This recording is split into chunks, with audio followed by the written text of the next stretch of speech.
Често съм се питал, защо телефоните в наше време са станали огромни. В мое време им викахме тухли, а сега се оказва, че май всички нови телефони са точно такива. Тухли. Как човек да спортува с това нещо? Просто е невъзможно.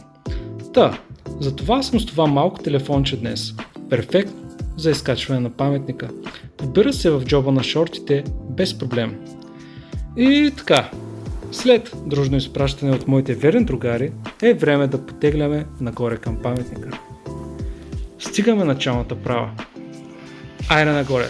Предният кадър с котетата използвах най-високото качество за видео на този телефон, но в последствие установих, че нямам памет.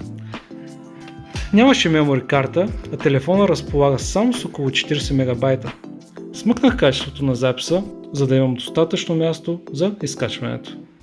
Сега искам да ви пусна автентично аудио от видеозаписа, докато се изкачвахме. Исках да тествам зума на телефона и бях много изненадан. Чуйте! Бази зума, човек.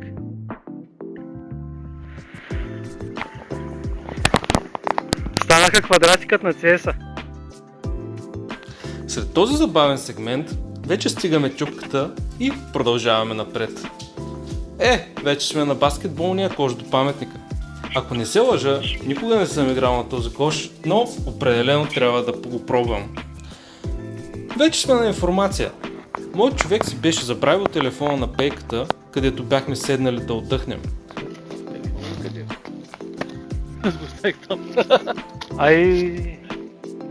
Чакай, тук ще го снимаме. Това е скетч.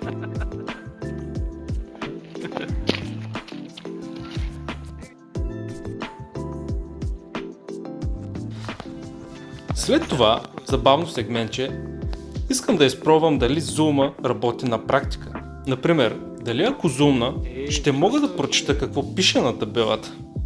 Супер! Още една точка за ретронокията. Вау! Вече сме на паметник 1300 години България. Беше предизвикателство, защото разполагах с памет за около общо 4 минути видеозапис. Вече сме пред величествените фигури, допълващи паметника. Каквото и да кажеш тук, ще бъде малко. Не ви ли се струва, че Transformers са черпили идеи от тук? Минаваме вдясно и виждаме секцията, посветена на приемането на християнството, и виждаме светите братя Кирил и Методий. А сега, нека да отидем към тераската с панорамната гледка.